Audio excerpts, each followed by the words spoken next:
Good evening, everyone. I've really been excited for this this session of TNT because Dawn Ferreira is just, well, she's a rock star on our team, and she is so busy. And I'm so excited that she's going to be able to share her time with us this evening.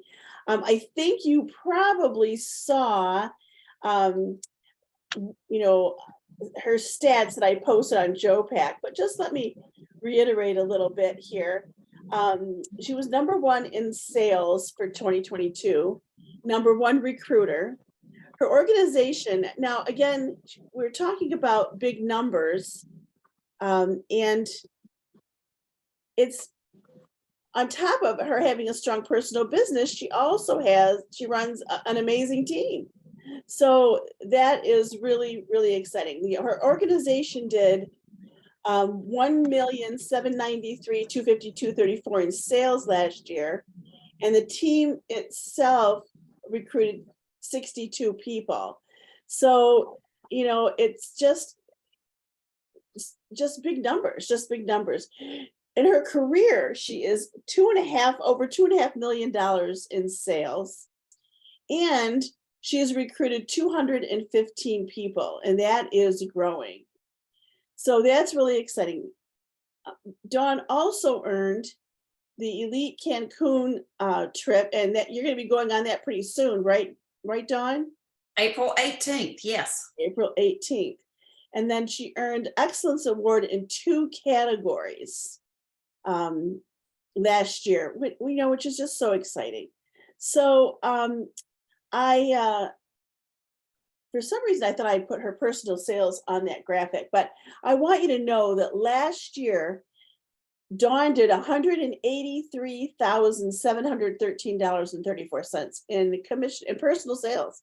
That's personal sales, you guys. And then she recruited 18 people. So, and again, this, when you do $183,000 in sales in a year, that's pretty consistent, very consistent. So we're going to have just a casual conversation tonight. And of course, we'll be, speak up if you have any questions. And, I want you to go away feeling inspired. Dawn is here as, we're asking her to speak as recognition because she does a fabulous job. But I think one of the things, and I'll just speak for Dawn, because I probably the biggest compliment you can do from attending this with her is to go off and pick 1 or 2 things and apply them to your business. Yes. Yes. So with that, Dawn, I think the first question I have is, well, we probably should start at the beginning. Tell us your story. Tell us why you decided to become a Pampered Chef consultant. Okay. So 25 years ago, I was teaching special needs. My whole life, I wanted to be a teacher.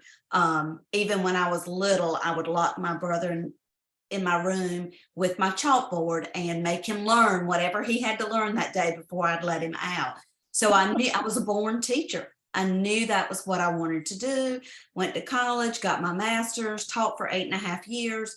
But I had a 3-year-old that I was dropping off at daycare every morning. And when I hit 30, this light bulb went off, and I'm like, there's something wrong with this picture. I am leaving my child with strangers while I go teach other people's children. So I came home one day and I looked at my husband and I said, I've decided I'm going to quit my job and I'm going to be a full-time stay-at-home mom. And I fully expected that he would say, no, you're not. Because I love to shop, I love to spend money. And I thought, he's not going for this. But he had actually been dropping our son off at daycare in the morning and having to leave him screaming. And he said, you know what? I think that's a great idea. You pay the bills. If we can make it on my income, go for it. I ran into work the next day. I turned in my notice and I pulled my son out of daycare. And for about a week, that was a wonderful job. But after about a week, I was stir crazy. I was missing getting out of the house every now and then. I was missing my own income. And I realized that I needed something in my life, that just being a stay-at-home mom was not going to fit my personality very well. But I didn't want to go back into the workforce where I worked for somebody else. And I especially didn't want to put my son back in daycare. So I started looking for that perfect job. I don't know if y'all have ever done that, but everywhere I went, I kept getting the door slammed in my face because they were not willing to work around my schedule. They were not willing to pay me what I thought my time was worth. And they're like, yeah, good luck. But the rest of us are looking for that perfect job as well. And about that time, a friend of mine from church called and she said, I've started my own Pampered Chef business and I want you to be one of my first hosts. And I said, yes, I love Pampered Chef. I love the stoneware. I'd love to have a party. So as we're planning for the party, I was her second host. I'm asking her all these questions about the business. And she's like, Dawn, I don't know. Dawn, I don't know. Dawn, I don't know. I just started. I can't answer that for you. But I kept thinking, I think I might want to give this a try. I was scared to death. But the night of my party, she and my husband and I sat down around the kitchen table, and it was $100 back then. And my husband said, you will go to Target tomorrow and throw $100 away. He said, I think there is a catch somewhere. There's no way you can start a business for $100. He said, but give it a try. Why not? So I did, took a leap of faith. And I always tell people, I really did not grow up wanting to sell spatulas for a living. I am painfully shy. I do not like to speak in front of groups of people, and I am not a salesperson, but I do love food. It is my passion. And I love to share that passion with others. So 25 years later, I'm still here. I promise you, I did not sign up for a lifelong career. I signed up on a whim to give it a try. And I have to be honest, the first 3 months was horrible. I had a $200 show average. I knew nobody. They said, make a list of 100. And I stopped at 20 because I really did not know 100 people. And I was in my little circle of people and could not get outside that circle. And I kept saying to my director, I just can't do this. I can't do this. It's not working for me. And she said, you're doing all the right things, Dawn. Keep reaching out, keep growing your circle, keep connecting with new people, and it will happen. So I did exactly what they told me because I'm just a little bit on the competitive side. So I did not want Pampered Chef to beat me. So I kept doing what they said to do. I kept reaching out, connecting with people, planting those seeds, kind of letting people learn to see me as the Pampered Chef lady. I really liked that when people said, oh, there's the Pampered Chef lady, here she comes. So after 3 months, I looked at my business and it had exploded. And I was having the time of my life. I was absolutely loving what I was doing because it was an opportunity for me to make an impact on the lives of others. I was very blessed. I grew up in a very traditional conservative family. Every night we sat down as a family and we ate dinner around the table. My mom was a stay-at-home mom. She cooked home-cooked meals and we sat down as a family. And I felt like I was getting the opportunity to carry that to other people because I don't know about y'all, it was a very rude awakening when I stepped into adulthood. And I realized that not everybody grew up like I did, that there were people that didn't have that opportunity to sit down with their family. And I realized that I was getting to bring that message to families. I was making a difference in the lives of others while I was getting everything I wanted and needed for my family. I was able to be that full-time stay-at-home mom that I wanted to be, but I was still bringing in income and getting out of the house every now and then, which was really, really important. So just over the years, I continued to grow the business and continue to adjust things as the needs in my family changed, because all of you that have raised children know, or even if you haven't raised children, we were talking about this earlier today, different stages of life require different things from us. And my teaching job would have never allowed me to adjust my schedule around all of those needs of my changing family and my and their needs. but Pampered Chef always allowed me to put those family needs first and work around those family needs. So that's a little bit of my background, a little bit of my story. I do tell people that as long as you're going to keep inviting me into your home, I am a cooking show consultant. I do virtual parties, but I 100% prefer to do cooking shows. I love to be in person. And I tell them, I say, as long as y'all are going to put the wheelchair ramp out front and you'll keep inviting me over, I do not see myself retiring because I absolutely love what I do. And you're so good at it. You are just the best. And you know, it's funny because you talked about you had 20 friends, and I've just looked, you have 2,500 friends on Facebook. So Well, you know what my family says now? Oh. Literally, I don't care where we go. We can be in New York City and I run into somebody I know and they're like, oh gosh, mama, do you know somebody everywhere? And it really is. I always say to people, God knew what he was doing because he knew I needed more people in my life. To influence my life, and boy, if he has not brought some of the most incredible people into my life. It sure is a blessing. And again, you know, we start sometimes for the income, but it grows into so much more than that. Yes. How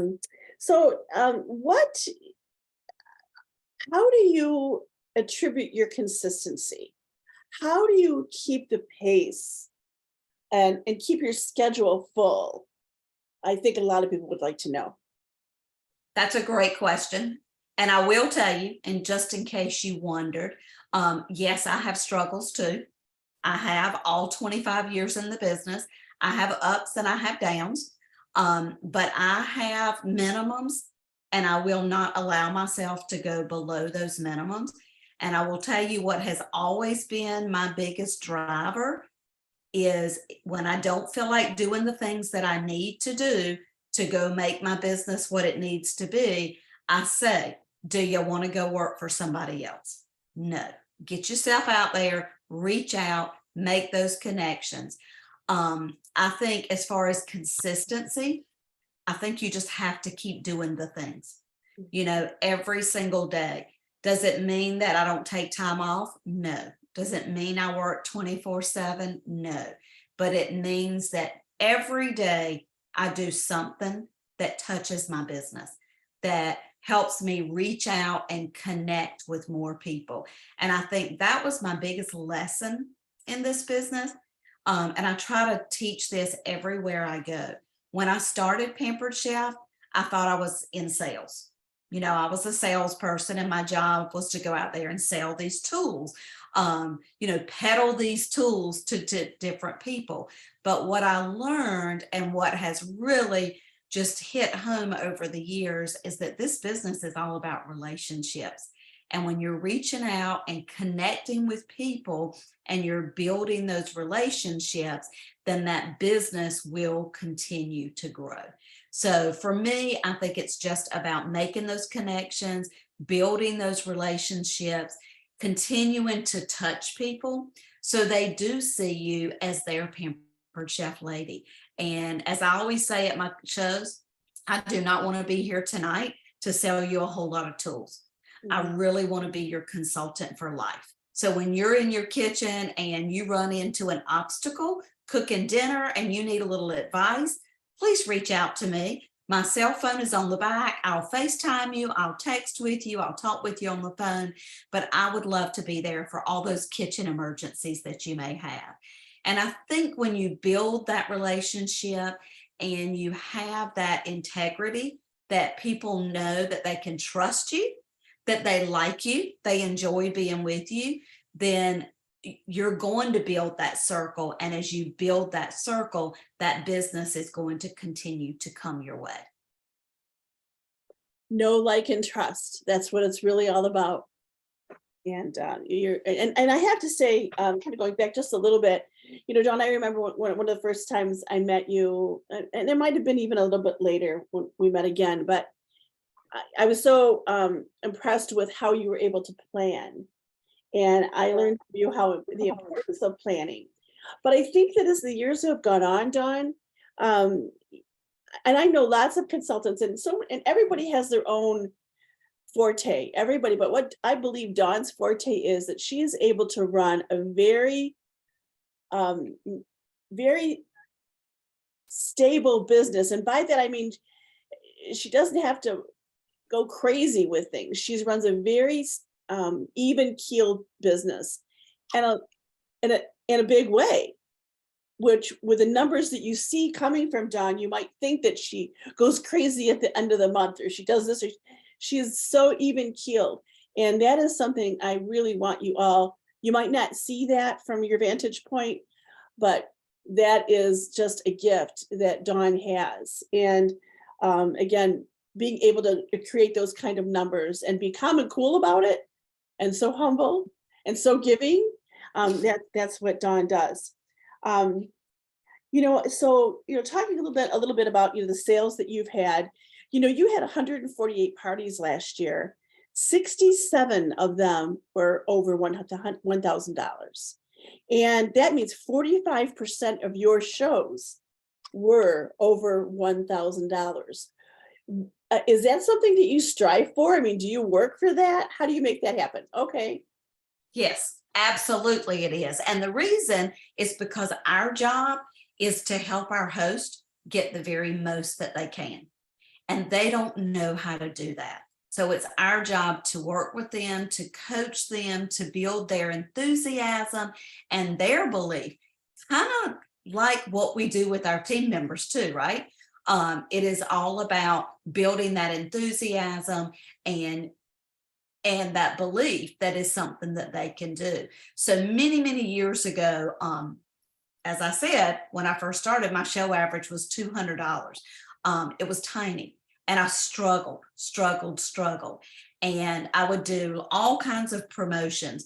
But about 17 years ago, when we moved back to New Bern, I started $1,000 party club. And that really made a difference in my $1,000 parties. And I've continued that. Once COVID started, I had to change it a little bit. But what I did is every host that had $1,000 party, I did unlimited half price items. So Pampered Chef gives them 5. Anything that they did over 5, I paid the difference between the 30 and the 50%. Now, I will tell you, that is going to be money out of your pocket until you get your commissions back. When you get paid commission, it is going to just be a wash. So you're not going to make commission on their 30% off items. You're paying that for them. But occasionally you will have a host that goes wild, and it can be quite scary. So I'm just saying that because I've had other consultants that have done that, and they got a little bit surprised when their host spent $3,000 and they had to come up with $700 before they got the commission on that. So don't run out and do that until you think through how that's going to work for you. But I did that, and I also did $1,000 host appreciation. And I am all about customer service. We want to make our customers and our hosts feel so appreciated and so special, because without them, we would not have a business. So every year I did a huge $1,000 party host appreciation at my house. It was the first Saturday in January, and it was a sit-down dinner. So I would invite them all to my house. My family and I would prepare a home-cooked meal. I'd set the tables with china and crystal. My family would serve them, and they would come and have that meal with us. I'd give away gifts, and it was a huge incentive. I had people that every year booked their party, and they had to have that $1,000 party because they never wanted to miss that event.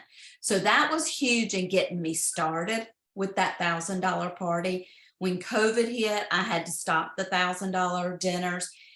And now I couldn't do it. I mean, I couldn't have 67 hosts in my home. So I have not gone back to that. But I think the things that I did to get those hosts to $1,000 are still in place. And number one is you want to get them excited right from the get-go. And you do that by host coaching. And I'm old school. I still believe you need to pick up the phone and talk to people in person. If it's a cooking show or if it's a virtual party, you need to talk to those hosts, because you can't share that excitement that you have over a text. You can put all the emojis and exclamation points you want, but they can't hear what's in your voice. They can't hear how excited you are to work with them. You don't get the opportunity to hear their voice and get to know them as a person. So every single host I talk to on the phone at least one time, and I talk to them about what their goal is for the party. What are you wanting to get out of this party? What's on your wish list? What are you most excited about? I want to know their goals, because their goals are my goals. If I am working for each of those hosts to meet their goals, then my hosts are going to be happy. And guess what? When your hosts are happy, they tell their friends. And when they tell their friends are coming to you and saying, I want to have a party like Susie had. She had so much fun and it was such a great experience. So to me, it's all about host coaching. Again, goes back to what I was saying about building that relationship. And when we talk to them on the phone and we hear their voice and they hear our voice, we're able to build that relationship and we form that partnership so that we can have a fabulous show together. Is it always about sales? No. There are hosts that could care less about the free products that they're going to earn. They want to have a really fun experience for their friends. And the thing is, guys, when you help that host meet her goals, even if it's not a sales goal, everybody's going to win. And one of the things that I learned early on, there was a consultant in our town that would not go to a party if there were less than 10 people there, because her focus was all on sales and it was not worth her time if there were not 10 people there. And I learned early on that there is always something good that comes from every single party. And if a host has one guest coming and she wants to have the party, I'm going and we're having that party and I'm going to do the best party I've ever done, because you never know who in that room needs what you are offering that night. Maybe it's that mealtime message.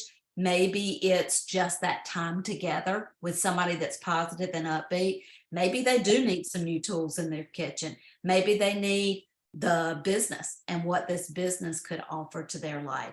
So every single party you do, you show up and you are the best consultant you can be, even if it doesn't look like it's going to be the best outcome for you. And when you always look at it that way, you're always going to win in the end. That's excellent.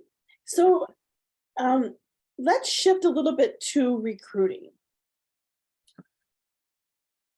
How did you get to be the #1 consultant on our team last year in recruiting? Well, those of you that know me well know that I am not a top recruiter. Mm-hmm. Have I been a consistent recruiter? Yes.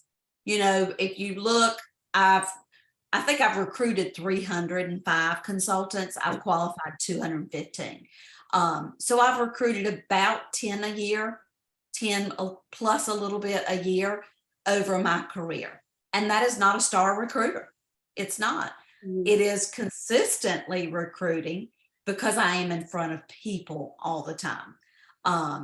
And honestly, recruiting, I think is something that I need to work on. I need to work on those, ask every host 5 times. I am kind of old school. And as far as recruiting goes, I like to sprinkle all the benefits that this business has offered, not only to my life, but to other people's life. I like to ask, invite people to take a look and see if this business might fit their lifestyle, and let them know that it is a no risk opportunity. I always like to say, we're not asking you to marry us. We're just asking for you to date us for a few days and see if this might fit your lifestyle.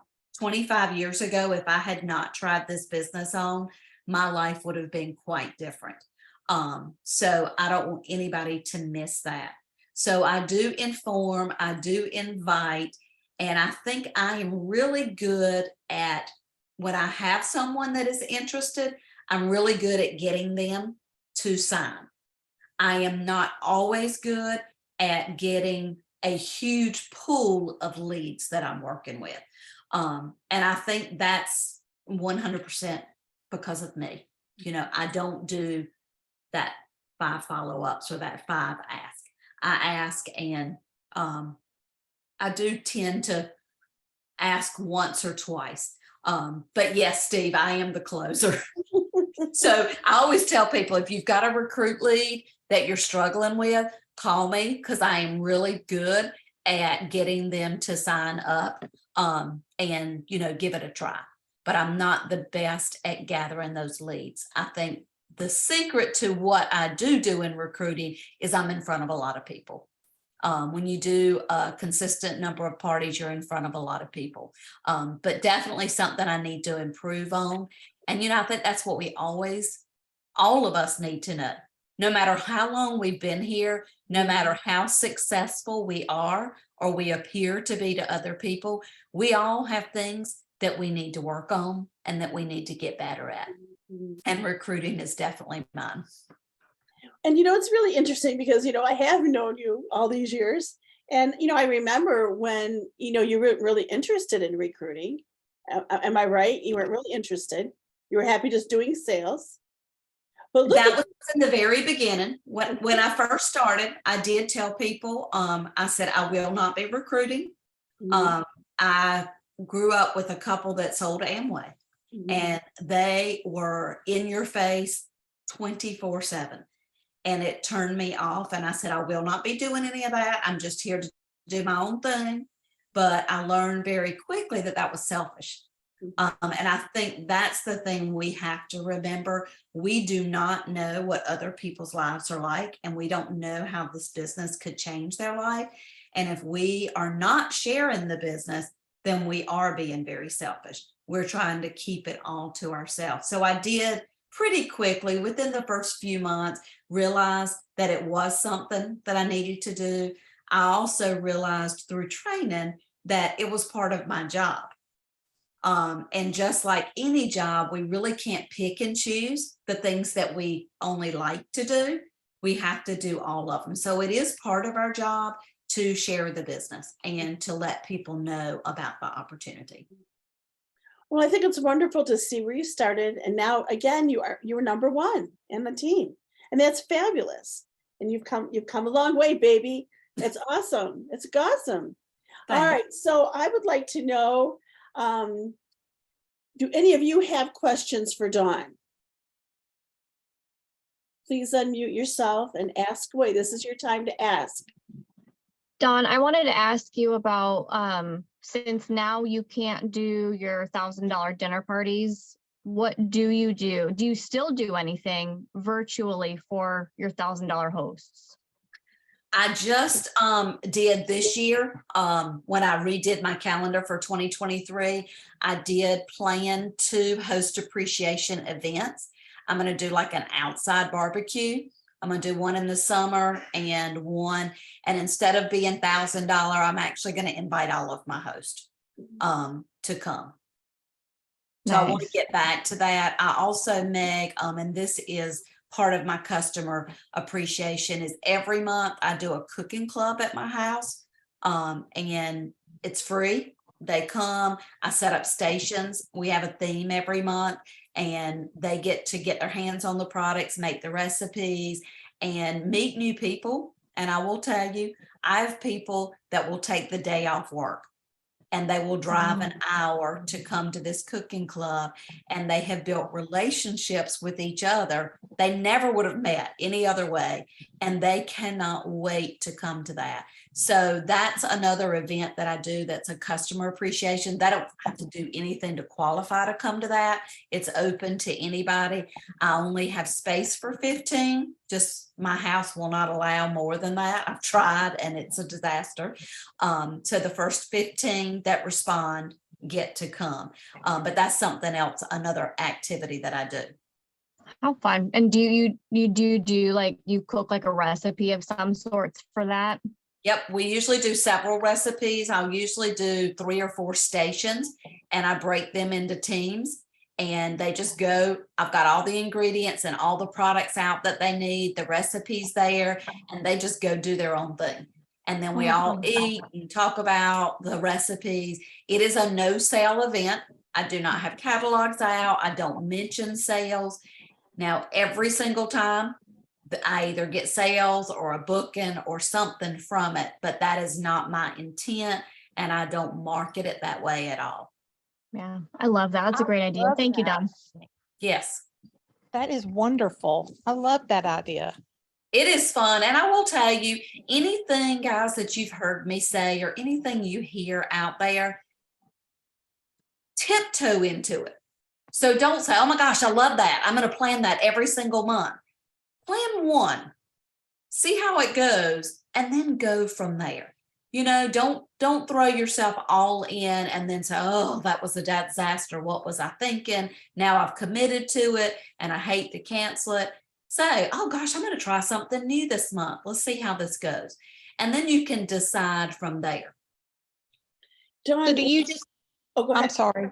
Go ahead. So do you just contact your previous hosts throughout like the past year and ask them if they would like to come to this cooking club? Actually, I do it through my VIP group. Okay. They have the schedule for the whole year. Okay. And then like the month of the event, they do have to RSVP to me. And Okay. like I said, once I get 15, then I do not accept anybody else. Okay. I really like that. It's a ton of fun. It really is a Yeah. ton of fun. Do you do Yeah. it in the evening, Dawn? I do it in the evening. Now 1 month I was not able to do it in the evening. My evenings were crazy, so I did a daytime, and I did have 3 people that took the day off work. They're like, I'm not missing that. I'm taking a vacation day. I'm coming. But you Have don't, you ever They done really it like- love it. but you don't have do you it on the ever done it- weekend. You don't do it on the Yeah. Have weekend. you ever done it like on a Saturday? That's what I mean. No, I do not ever do it on a Saturday. I do change up my nights. You know, like 1 month I might do a Monday night, 1 month I might do a Thursday night. So if there is somebody that has a certain night that doesn't work for them, they're not always on the same night. But no, I've never done one on the weekend. Just I try to not plan stuff like that on the weekends. That's why I asked, because Dawn is really good about saving the weekends for her family. But yeah, everybody could pick whatever time works for them. That's right. You know, if you work full time, you know, Saturday morning or Saturday brunch or Sunday afternoon, True. maybe the only time that's available for you. So That's right. That's the beauty of this business. You get to do it the way it works for your schedule. mhm, mhm. Excellent questions. Who else has a question for Dawn? Is anybody else frozen? I don't think so. You're not frozen. Hello? Who's that talking? Is that Kathy? Huh. Anybody else have a question for Dawn?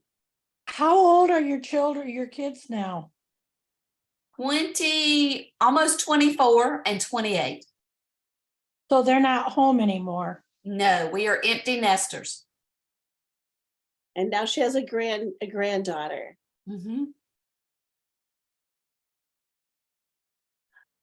Dawn, you know what? I would just like to go back a little bit to where you were talking about building relationships. And I think for some people, I mean, if I was new right now to Pampered Chef, I am not sure.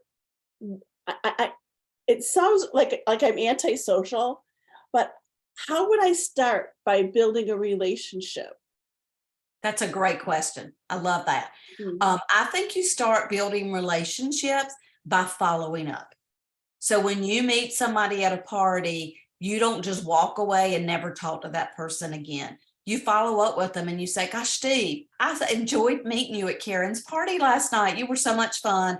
And I know you're going to love that stoneware bar pan that you've ordered. It should arrive in about a week, and I'll check back in with you just to make sure it arrived in good condition and see if you have any questions before you pull it out of the box to use it. Then I'm going to call him back in 2 weeks and say, hey, it's Dawn again. I just wanted to pop in, make sure that bar pan arrived. Have you taken it out of the box? Was it all in one piece? Do you have any questions about how to use that? Would you like one of my favorite recipes? And then again in 2 months, I'm going to check back in with them and I'm going to say, how's that bar pan working out for you? Have you been using it? Because I want to follow that. I do not want to see Steve in 2 years and he says, oh yeah, I got that bar pan from you 2 years ago and it's still in the box. I've never really used that thing because that is embarrassing to me. If I sell somebody something and they never use it, that is very embarrassing to me. I want to sell them something that is going to make a positive impact on their life. So you build relationships by following up and staying in touch with people, by being a visible presence. They need to see you. They need to know that you are the Pampered Chef, lady or guy, Steve. I'm sorry, I keep saying lady. The Pampered Chef, their Pampered Chef consultant. And you do that by being visible, by being out there in front of them, by offering things, offering cooking club or going live and saying, hey, I'm going live tonight. Come join me as we make this recipe in my kitchen. I've done Zoom cook-alongs. I don't know if y'all have ever done that before, but you send out a recipe and ingredients and everybody buys those and they pop on Zoom and you all cook together in your own kitchen. So anything that you can do that's going to let you touch that customer, not just see them today and sell them a lot of products, but touch that customer on a regular basis. I didn't think you would be, Steve. Oh, such great tips, such great advice. Anyone else have a question for Dawn? Tell me more about your Zoom cook-along, Dawn. Are you guys, it's just all the same recipes, and I assume you're using Pampered Chef products to make them with, and it doesn't matter what anybody else is using? That's exactly right. So I'm going to send them the recipe, Barb. I'm going to say, okay, we're doing a Zoom cook-along Tuesday night at 7:00.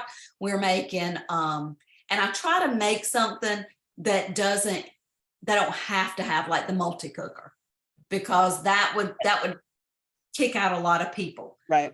So I try to do something that if they don't have a Pampered Chef product, they could improvise and use something else. But I'm going to send them the recipe. I'm going to send them the ingredients and the tools, and they just get everything and they pop on, and I'm going to kind of lead them through making that recipe while they're in their own kitchen. It's fun. Okay.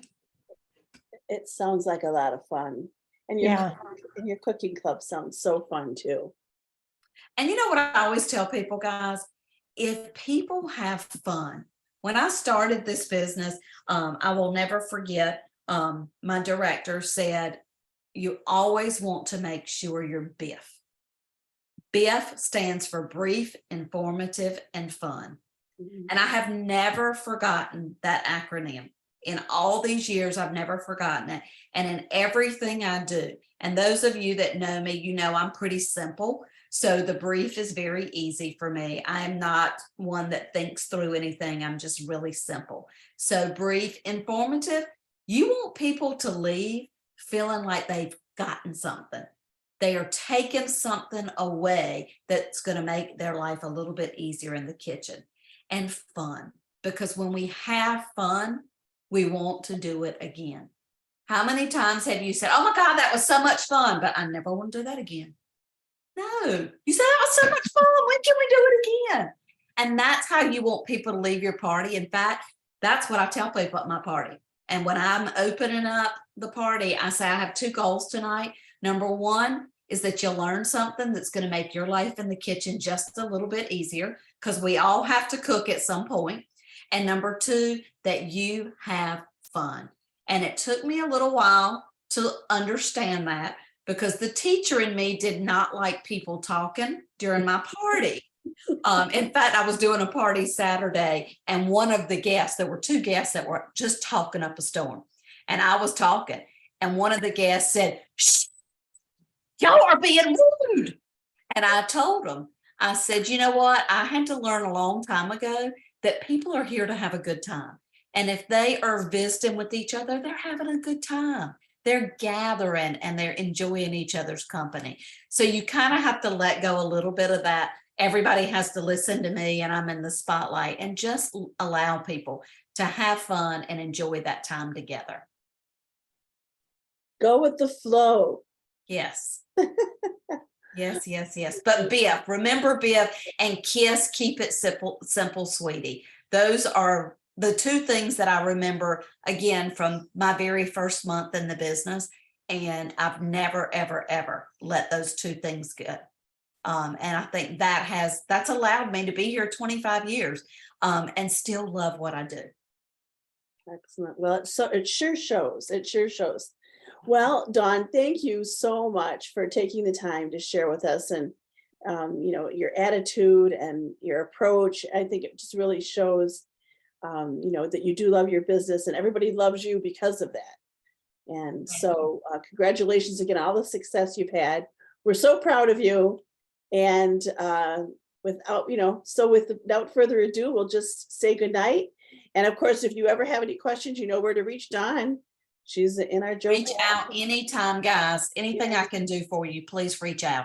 There you go. But just have fun, fall in love with your business, and you will be amazed at where your business will go. Thanks, Dawn. Thanks, guys. Thank you very much, Bye. Dawn. Thank you, Dawn. Thank you. Thank you.